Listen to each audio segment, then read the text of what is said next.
യോഗത്തിന്റെ അധ്യക്ഷൻ, സഭാ പാസ്റ്റർ, പ്രോഗ്രാം കോർഡിനേറ്റർ, സഭാവിശ്വാസികൾ എല്ലാവർക്കും വീണ്ടും വരുന്നവനായ യേശുക്രിസ്തുവിന്റെ നാമത്തിൽ എൻ്റെ സ്നേഹവന്ദനം. എൻ്റെ ചെറിയ ചിന്തയിൽ തിരിഞ്ഞ ഒരു ഭാവനയുമായാണ് ഞാൻ നിങ്ങളുടെ മുമ്പിൽ നിൽക്കുന്നത്. തെറ്റുകളുണ്ടെങ്കിൽ സദയം ക്ഷമിക്കുക.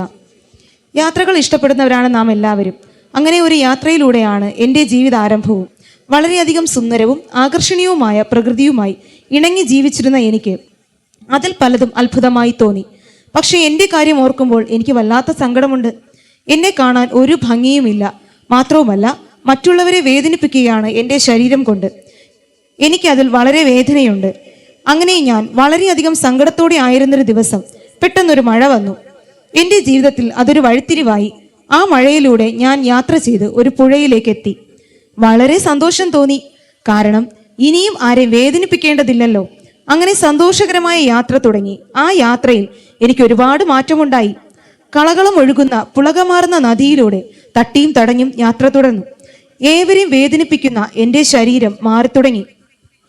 കാണുന്നവർക്ക് ചെറിയ ഇഷ്ടമൊക്കെ എന്നോട് തോന്നി തുടങ്ങി. അങ്ങനെ കുറെ അധികം നാളുകൾക്ക് ശേഷം സുന്ദരമായ ശരീരം കിട്ടിയ സന്തോഷത്തിൽ ഞാൻ ജീവിക്കുന്ന സമയം പെട്ടെന്ന് ഒരാൾ എൻ്റെ അടുക്കലേക്ക് കടന്നു വന്നു. അയാൾ ചുറ്റും നോക്കുന്നത് ഞാൻ കണ്ടു. ഏറ്റവും മിനുസമുള്ള എന്നെയും എൻ്റെ കൂട്ടുകാരെയും എടുത്ത് കയ്യിലുണ്ടായിരുന്ന ഇടയസഞ്ചിയായ പൊക്കണത്തിലിട്ടു. ഞങ്ങൾ ഒന്നും മനസ്സിലാകാതെ നോക്കി.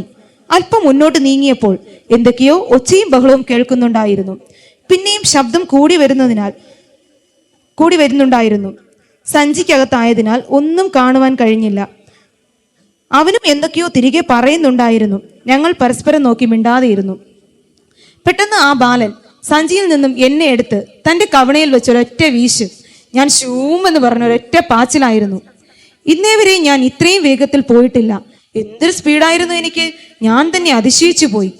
എൻ്റെ ഫിനിഷിംഗ് പോയിന്റ് ആണെങ്കിലോ ആചാനബാഹുവായ ഒരു മനുഷ്യന്റെ നെറ്റിയിൽ. അതോടെ അയാൾ മറിഞ്ഞു മുന്നിലേക്ക് വീണു. അവിടെ ഉണ്ടായിരുന്നവരെല്ലാം ഉല്ലാസത്തോടെ ദാവീദ് എന്ന ബാലനെ പുകഴ്ത്തി, കൂട്ടത്തിൽ എന്നെയും. പ്രിയമുള്ളവരെ, നാം ഇവിടെ കേട്ടത് ദാവീദിന്റെ കവണയിലെ കല്ലിന്റെ അനുഭവമാണ്. നമ്മുടെ ജീവിതവും ഇതുപോലെയല്ലേ? കല്ലിന്റെ പഴയ രൂപം അവനെ വേദനിപ്പിക്കുന്നതായിരുന്നു. എന്നാൽ രൂപം മാറിയപ്പോൾ പ്രയോജനമുള്ളതായി തീർന്നു. നമ്മുടെ ജീവിതത്തിലെ പല അനുഭവങ്ങളും വേദനയായി തീർന്നാലും രൂപാന്തരം ഉണ്ടാകുമ്പോൾ അത് പ്രയോജനമുള്ളതായി തീരും. ഈ ലോകത്തോട് അനുരൂപരാകാതെ ക്രിസ്തുവിനോട് അനുരൂപപ്പെട്ട് ജീവിക്കാം. 2 കൊരിന്ത്യർ 5:17 പറയുന്ന പ്രകാരം, ഒരുത്തൻ ക്രിസ്തുവിലായാൽ അവൻ പുതിയ സൃഷ്ടിയാകുന്നു. പഴയത് കഴിഞ്ഞുപോയി, ഇതാ അത് പുതുതായി തീർന്നിരിക്കുന്നു. ക്രിസ്തുവിലൂടെ രൂപാന്തരം പ്രാപിച്ച് ദൈവവചനത്തിൽ കീഴ്പ്പെട്ട് ദൈവഭയത്തിലും ഭക്തിയിലും ജീവിച്ച് നിത്യജീവന് അവകാശികളായി തീരാം. God bless U.